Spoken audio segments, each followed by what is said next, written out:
Hello everyone. RBS degree college Meja Khas के online platform पे सभी छात्रों का हम हार्दिक स्वागत करते हैं। छात्रों, आज जो है बीएससी एजी 5th सेमेस्टर के अंतर्गत जो हम सब्जेक्ट आपका लेकर आए हुए हैं, production technology for fruit and plantation crop जो है, ठीक है। इस सब्जेक्ट के अंतर्गत जो हम टॉपिक लेकर आए हुए हैं छात्रों जो है वह है high density planting, use of root stocks production technology for cultivation of major fruit mango जो है, ठीक है।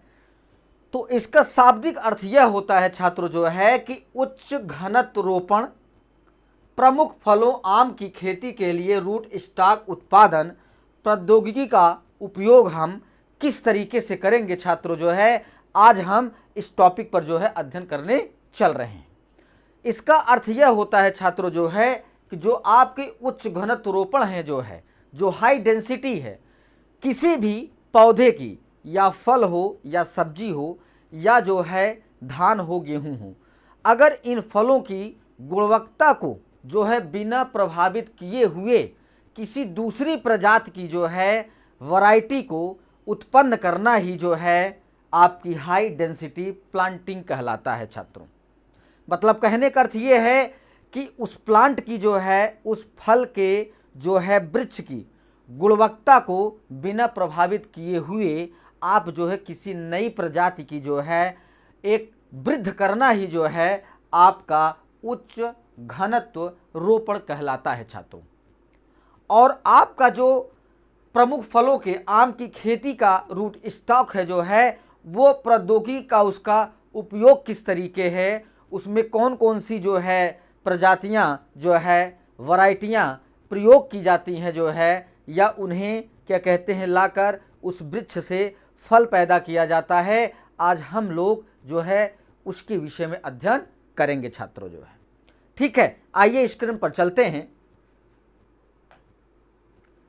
उच्च घनत्व वाले रोपण जो है हाई डेंसिटी प्लांटिंग, मतलब इसका अर्थ यह हुआ छात्रों जो है, हमने अभी आपको बताया जो है कि उच्च घनत्व वाले रोपण का अर्थ है फलों की गुणवत्ता को प्रभावित किए बिना प्रति इकाई क्षेत्र में एक ही प्रजाति के पौधों का रोपण को बढ़ाना ही हमारा उच्च घनत्व वाले रोपण कहलाते हैं छात्रों, ठीक है। हाई डेंसिटी प्लांटिंग कहलाता है। इससे प्रति इकाई क्षेत्र में उत्पादन और लाभ बढ़ता है। यह पर्यावरण के अनुकूल होता है, उनके संतुलन को जो है बिगाड़ता नहीं है। और कहने का अर्थ ये है छात्रों जो है कि जो ये प्रति इकाई क्षेत्र की बात कही जा रही है, ये एक बगीचे की जो है साइज होती है, उसका एक क्षेत्र होता है जिसमें हम अच्छी वैरायटी के जो है प्रजाति के फल वाले वृक्ष का रोपण करके जो है उन्हें अच्छी व्यवस्था जो है अच्छा प्रबंधन करके जो है तब हम अच्छे फलों की गुणवत्ता वाले फलों की प्राप्ति करते हैं छात्रों। फिर उसके बाद भूमि का कुशल उपयोग होता है और प्रकाश, पानी और उर्वरता जैसे संसाधनों का कुशल उपयोग होता है। कीटनाशकों का कुशल उपयोग किया जाता है जिससे आपके फल सुरक्षित और अच्छी संरचना वाले फल जो है उत्पन्न होते हैं और हम उसका जो है सेवन करते हैं छात्रों, ठीक है। फिर उसके बाद उच्च घनत्व वाले रोपण का मुख्य उद्देश्य फलों की गुणवत्ता को प्रभावित किए बिना वनस्पति उत्पादक विकास को संतुलित करके आवश्यक उत्पादकता आवश्यकताओं को जो है पूरा करना होता है छात्रों जो है, ठीक है। फिर उसके बाद आता है कि उच्च घनत्व रोपण के लाभ क्या हैं। पहला आपका लाभ है प्रति इकाई उत्पादन की कम लागत होती है। फसलों में मशीनीकरण की अनुमति देता है। फलों की पैदावार और गुणवत्ता में जो है सुधार लाता है, जो आपके उच्च घनत्व रोपण के द्वारा ही छात्रों जो है संभव हो सकता है। फिर उसके बाद अनुप्रयुक्त एवं प्राकृतिक संसाधनों का कुशल उपयोग जो है, ठीक है। हम किस तरीके जो हमारे संसाधनों का कुशल उपयोग है, हम इसको किस तरीके से करेंगे जो है, जिससे हमारे जो फल वृक्ष हैं उनके गुणवत्ता में कोई प्रभाव न पड़े जो है। उच्च घनत्व वाले रोपण के लिए कैनोपी प्रबंधन की आवश्यकता होती है, जिसमें छटाई आपकी की जाती है। पौधे का प्रशिक्षण यानी शाखाओं को विकसित को प्रबंधन करने और विकास नियामकों का उपयोग करके मजबूत और स्वस्थ पेड़ों के लिए पेड़ों की वृद्धि को बनाए रखने के लिए विशिष्ट तरीकों का स्थित बनाना ही शामिल होता है छात्रों। मतलब कहने का अर्थ ये है कि वो जो फल वृक्ष है छात्रों जो है, अगर हम उसकी जो है रोपण करते हैं तो उसके अच्छे तरीके से हम प्रबंधन करेंगे, उसकी छटाई करेंगे, उसके शाखों का विकास होगा, जिससे जो है उसमें जो है सिंचाई की व्यवस्था और खाद उर्वरक की व्यवस्था, सारी चीज़ें जो है हम प्रबंधन करेंगे, तभी आपकी जो है अच्छी गुणवत्ता वाले जो है फल आपको प्राप्त होंगे। ठीक है। फिर उसके बाद रूट स्टॉक्स का उपयोग जो है आप किस तरीके करते हैं उसे हम बतला रहे हैं छात्रों आपको, कि रूट स्टॉक पौधे का एक हिस्सा होता है, अक्सर एक भूमिगत हिस्सा, जिसमें से नई जमीनी वृद्धि का उत्पादन किया जा सकता है।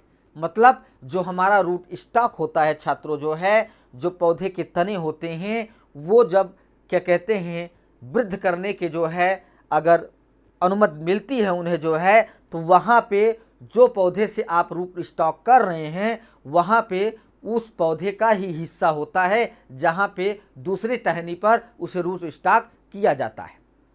फिर उसके बाद इसे एक अच्छी तरह से विकसित खंड प्रणाली वाले तने के रूप में वर्णित किया जा सकता है, जिस पर दूसरे पौधे की कली को ग्राफ्ट किया जाता है। मतलब दूसरे प्लांट के जो है टहनी को आप अपने जो मुख्य प्लांट हैं उसमें आप उसे उस टहनी पर ग्राफ्ट करेंगे, मतलब उसका रोपण करेंगे। यह एक प्रकंद या भूमिगत तने को जो है संदर्भित कर सकता है। ग्राफ्टिंग में यह एक पौधे को संदर्भित करता है, कभी कभी सिर्फ एक स्टंप जिसमें पहले से ही एक स्थापित स्वस्थ जड़ जो है प्रणाली होती है, उसी को जो है हम ग्राफ्टिंग करके दूसरे तने पे जो है रोपण करते हैं। उसके द्वारा हमारा रूट स्टॉक के द्वारा जो है हमें नई प्रजाति के जो है पौधे और फल प्राप्त होते हैं। फिर उसके बाद जिस पर दूसरे पौधे की कटिंग या कली को ग्राफ्ट किया जाता है, जैसे आपका अंगूर, अन्य जामुन के बेलें, कटिंग का उपयोग रूट स्टॉक के लिए किया जा सकता है। जड़ों को रोपण से पहले नर्सरी की स्थिति में स्थापित किया जाता है। रूट स्टॉक का उपयोग सबसे अधिक फलदार पौधों और पेड़ों के साथ जुड़ा हुआ है और यह नई प्रकार के पौधों के बड़े पैमाने पर प्रसार के लिए उपयोगी होता है।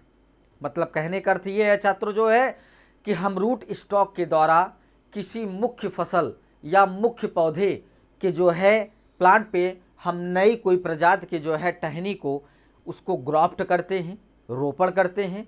फिर उसके द्वारा जो हमें पौधा प्राप्त किया जाता है वो जो है हमें नई प्रजाति की जो है उत्पन्न करके अच्छे फलों के उत्पादन का एक स्रोत बनाती है छात्रों।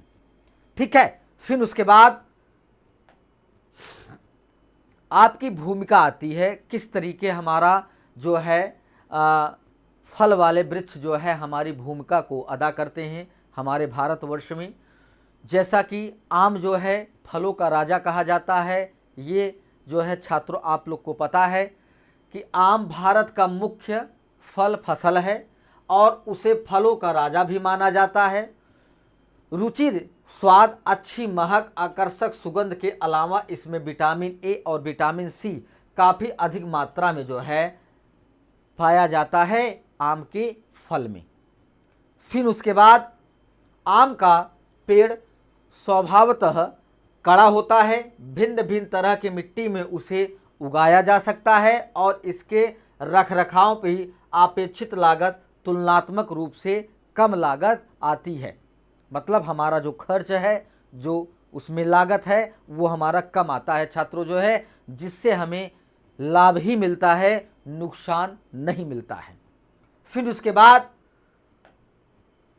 आम की खेती के संभावनाएं और उसका राष्ट्रीय महत्व क्या है उसे हम आपको बतला रहे हैं कि फलों के अंतर्गत आने वाले कुल क्षेत्र 36% है, जिसमें से 22 पॉइंट जो है 97 लाख हेक्टेयर पर आम की खेती जो है की जाती है पूरे भारतवर्ष में। छात्रों, आम की खेती उत्तर प्रदेश और आंध्र प्रदेश में बड़े पैमाने पर होती है।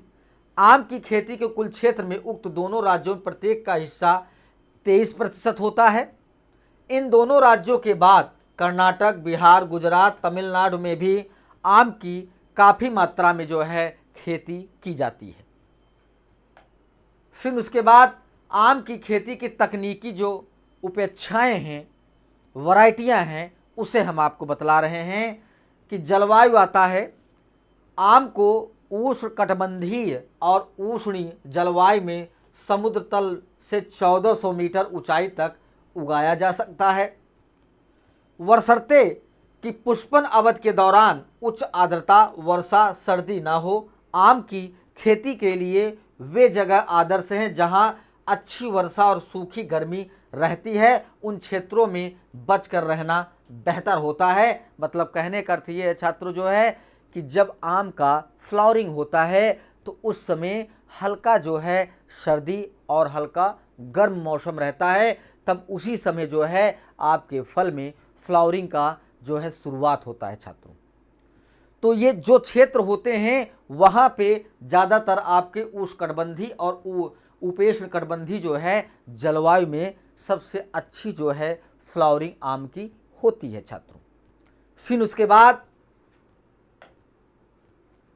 मिट्टी आपकी आती है। आम में किस तरीके की मिट्टी उपयोग की जाती है जहाँ पे बेहतर उत्पादन आपको मिलता है। आम को कई प्रकार की मिट्टी में यानी कछारी से लेकर मखरैला तक में उगाया जा सकता है। वह गहरी और अच्छी जल निकासी वाली प्रणाली से युक्त होता है। जहाँ पे आम के बगीचों की जो है व्यवस्था या स्थापित किया जाता है छात्रों, वहाँ पे जो है गहरी और अच्छी जल निकासी का प्रबंधन करना पड़ता है, तभी आपके फल अच्छे तरीके से वहाँ पे पौधे में लगते हैं। इसके लिए किंचित अम्लीय मिट्टी जो है अच्छी पाई जाती है छात्रों।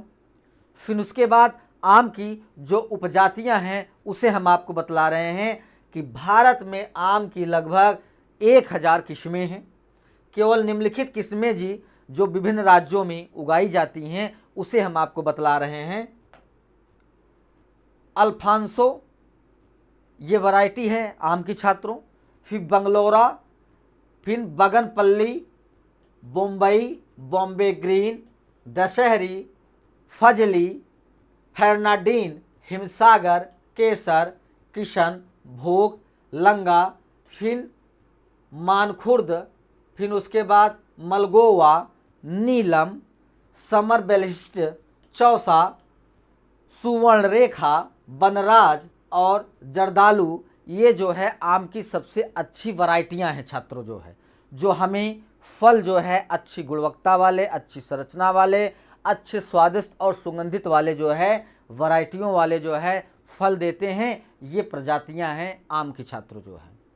अब जो हमारे उत्तर प्रदेश में जो प्रजातियां आज चल रही हैं जो है उसे हम बतला रहे हैं आपको। मलका जो है ये नीलम और दशहरी के बीच संकर है। फल मध्यम आकार और अरगंजी रंग और अच्छी गुणवत्ता वाले होते हैं। कहा जाता है कि इसके फल काफ़ी अच्छे होते हैं क्योंकि मलिका के फल नीलम और दशहरी के क्रॉस जो है स्तर की प्रजातियां हैं छात्रों, जो अच्छी संरचना, अच्छे स्वाद, अच्छे सुगंध और काफ़ी दल भरे जो है फल पाए जाते हैं। फिर उसके बाद आम्रपाली आता है जो बारहमासी होता है आपका। यह दशहरी और नीलम के बीच की संकर है। यह बौना और हट्टा कट्टा प्रकार का है और यह नियमित रूप से देर से पकने वाली जो है किस्म होती है। जो अच्छे वैरायटी की फसल आम्रपाली भी होती है जो आम की, जो अच्छी पैदावार देता है और बारहमासी में जो है देता है। और इसके जो फल हैं वो काफ़ी जो है लेट पकते हैं जो है। ठीक है।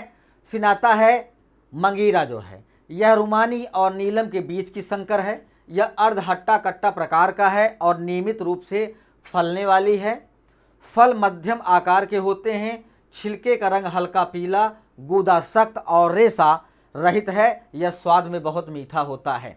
मंगीरा जो प्रजाति पाई जाती है छात्रों, वो फल जो है काफ़ी मीठा होता है आम का, और इसके जो दल होते हैं काफ़ी गुच्छेदार होते हैं, जिसमें उसमें रस बहुत ही ज़्यादा होता है। फिर उसके बाद रत्ना आपका आता है। यह भी आम की बहुत अच्छी वैरायटी है छात्रों जो है।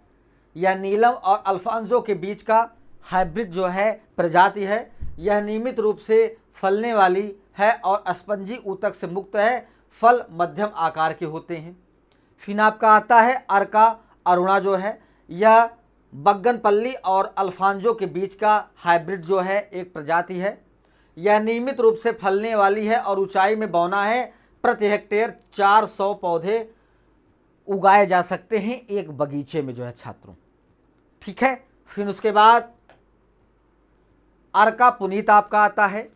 यह अल्फांसो और बगनपल्ली के बीच का नियमित रूप से फलने ला उर्वरक संकर है। यह फल मध्यम आकार का 220 से 250 ग्राम के होते हैं और लाल रंग से यह युक्त छिलका आकर्षक रहता है। अर्का अनमोल है, यह भी प्रजाति है आम का जो है वैरायटी है। यह पौधों का संकर है। यह भी नियमित रूप से फलने वाली स्पंजी ऊतक से मुक्त जो है उपजाति है।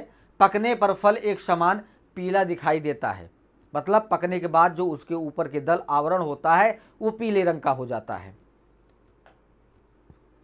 फिर आपका प्रजनन आता है। किसानों को हमेशा कायिक प्रवर्धित असली किस्म के पौधे मान्यता प्राप्त पौधे घरों से लेना चाहिए। फिर थेंथ कलम बांधना, कलम रोपना, बंगली कमल लगाना और एपिकोटिल ग्राफ्टिंग आम में प्रजनन की लोकप्रिय जो है रीतियां पाई जाती हैं, जो प्रजनन के लिए प्रयोग की जाती है छात्रों, नई प्रजातियों को निकालने के लिए। ठीक है। फिर उसके बाद रोपण आपका आता है। जमीन को गहरे जोतना चाहिए। जहाँ पे आप अपने बगीचे को स्थापित कर रहे हैं आम के जो है छात्रों जो है, वहाँ पे उस मिट्टी को गहरे, मतलब मिट्टी पलट वाले हल से अच्छी खासी गहरी जुताई करनी चाहिए। फिर उसके बाद इसके उपरांत पटरा चलाकर उसको समतल करना चाहिए और अच्छे जल निकासी है तो हल्की ढाल रखनी चाहिए। उस बगीचे का ऐसा जो है आप सरफेस उसका बनाइए कि वो हल्का ढाल रहे, जो पानी का बारिश जो है वो धीरे से ढाल के अकॉर्डिंग जो है अच्छी निकासी के द्वारा जो है वो पानी बाहर चला जाए। इस तरीके से आप अपने आम के बगीचे का स्थापना करेंगे।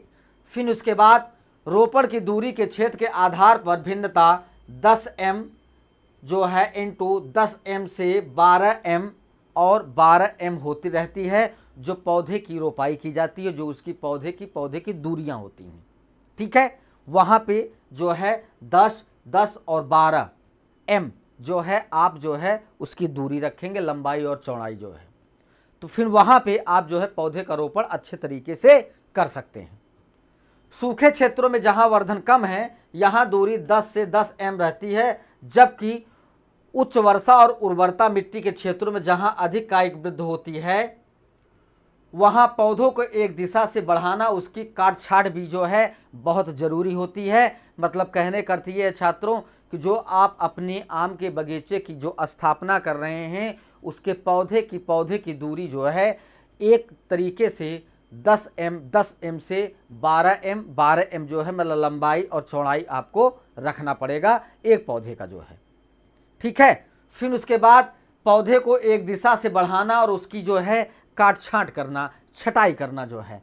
तल से 1 मीटर तक मुख्य कंड को डालियों से मुक्त रखना चाहिए और उसके बाद डालियां ऐसी विभिन्न दशाओं में उगाने के लिए प्रबंधन करने चाहिए जिससे तने में 20 से 25 सेंटीमीटर की दूरी जो है डालियां आपकी स्थित होनी चाहिए, जिससे पौधे में अच्छे तरीके से जो है वायु का प्रवेश हो, प्रकाश का प्रवेश हो, अच्छे तरीके से उसकी टहनियाँ जो है फैले जो है, जिससे उन्हें कोई कठिनाई ना हो जो है। ठीक है। फिर उसके बाद उर्वरक का उपयोग जो है सामान्यतया पौधों को 1 से लेकर 10 वर्ष की अवस्था तक प्रति पौधे प्रति वर्ष 170 ग्राम यूरिया, 110 ग्राम सिंगल सुपर फास्फेट और 115 ग्राम पोटास ऑफ म्यूरेट और उसके बाद 1.7 ग्राम से 1.1 ग्राम दो समान यात्राओं में इसको जो है मात्राओं में किया जाता है। ठीक है। फिर उसके बाद सिंचाई आपका आता है। छोटे पौधों को जल्दी जल्दी आपको सिंचाई करना पड़ेगा ताकि मजबूत और अपनी जड़ें जमा सकें। विकसित पेड़ों के मामले में उन पर फल लगने से लेकर उनके पकने तक 10 से 15 दिन के अंतराल पर सिंचाई करना लाभप्रद होता है छात्रों। फिर अंतर फलन जो है संबंध क्षेत्र की कृषि जलवायु परिस्थितियों को देखते हुए आमों के बीज की सब्जियां, फलियां, छोटी अवधि की बौनी फसलें जैसे पपीता, अमरूद, आलूचा, आलू बुखारा आदि जैसे अंतर वाली फसलें जो है उगाई जा सकती हैं। आपके बगीचे जब आप स्थापित कर सकते हैं तो वहाँ पे आप अंतर फलन जो है आप अच्छे तरीके से कर सकते हैं, इंटरक्रॉपिंग आप अच्छे तरीके से कर सकते हैं। वहाँ पे आप जो है सब्जियाँ जो है पपीता और उसके बाद अमरूद, आलूचा, आलू बुखारा जैसी बौनी प्रजातियों को आप उस बगीचे के अंदर जो है उत्पन्न करके जो है आप उसका सेवन कर सकते हैं। ठीक है। फिर उसके बाद पौधों का संरक्षण जो है आम के पौधों को विभिन्न प्रकार के कीड़े लगने बीमारियों से होने का संभावना रहती है। इनके नियंत्रण हेतु सर्वाधिक महत्वपूर्ण उपाय निम्नलिखित हैं। मैंगो हॉपर जो आम के पौधे में जो है कीड़ा लगता है, पुष्प कुंज लगते समय तथा फलों के मटर के दाने जितना आकार होने के समय 2 बार कार्बारिल जो है 0.15%, मोनोक्रोटोफास 0.04%, फास्फेमिडान 0.05% आदि की कीटनाशकों का छिड़काव किया जाना चाहिए जिससे आपका मैंगो हॉपर जो है आपके वृक्ष से हट जाए जो है और आपका फल अच्छे तरीके से लगे। ठीक है। फिर मिली बग आता है। नवंबर में अंतर स्थान बनाना और हर वृक्ष के तने के पास 2% मिथाइल पैराथियान बुरकना और जनवरी में तने के आसपास 20 सेंटीमीटर चौड़े 400 गेज पॉलीथीन स्टिम लगाते हुए उनके निचले किनारों पर ग्रीज लगाने और हर 15 दिन के अंतराल पर मोनोक्रोटोफास 0.04% को 2 बार स्प्रे जैसे रोग निरोधक उपाय जो है किए जाने चाहिए जिससे आपके जो फूल लगे हुए हैं आपके आम के पौधे में उसमें जो है कीड़े मकोड़े न लगें और अच्छे जो है फल गुच्छे के रूप में जो है उसमें लगें जो है। फिर आपका आता है पाउडरी मिल्ड्यू जो है सल्फर या कैराथान का छिड़काव 10 से 15 दिन के अंतराल पर 2 या 3 बार जो है किया जाना चाहिए। फिर फलों का आपका गिरना, फलों के विकसित होने के समय नियमित रूप से सिंचाई और कीटों और बीमारियों के समय पर प्रभावी तरीके से रोकथाम जो है उपाय करना चाहिए जिससे आपकी फल ना गिरे और आपका फूल में जो है असंख्य जो है उसमें आम के जो है क्या कहने का अर्थ हुआ छात्र जो है कि जो आप बूंदे टाइप में जो है फलों का उसमें एक संरचना होता है जब वो धीरे धीरे बड़ा होता है जो है तो उस समय फलों के गिरने का तात्पर्य ये है छात्रों जो है कि जब आप वृक्ष की अच्छी सिंचाई करेंगे और उसमें अच्छे तरीके से कीटनाशक की दवा का छिड़काव करेंगे तो उसमें जो है फलों की संख्या बहुत ही ज़्यादा लगती है उस फूल में। फिर फसलों की कटाई तथा उपज, 3 से 4 वर्ष की आयु की कलमी पौधे 10 से 20 फल देने शुरू कर देते हैं और 10 से 12वें वर्ष तक पहुँचते पहुँचते इष्टतम फसल आने लगती है। फसलों उपरांत जो है प्रबंधन आपका, भंडारण आपका, आमों का सेल्फ लाइफ छोटी होने के कारण यथाशीघ्र उन्हें ठंडा करके 13 सेंटीग्रेड के तापमान पर उनका भंडारण कर दिया जाता है। श्रेणीकरण, धुलाई, सुखाई, वैक्सिंग, पैकेजिंग, प्री कूलिंग, समतल में उन्हें सुव्यवस्थित करके जमाना तथा उन्हें यातायात के साधन के एक स्थान से दूसरे स्थान पर भेजना जो है, जब आप फलों का भंडारण करके, आप ग्रेडिंग करके, छटाई करके जब आप पैकेजिंग कर देंगे तो उसे परिवहन के माध्यम से एक जगह से दूसरी जगह आप जो है ले जाकर उसका क्रय विक्रय करके अच्छी आय प्राप्त कर सकते हैं छात्रों। ठीक है, यहाँ पे ये टॉपिक आपका समाप्त होता है। अगली टॉपिक के साथ उपस्थित होंगे। सभी छात्रों को धन्यवाद।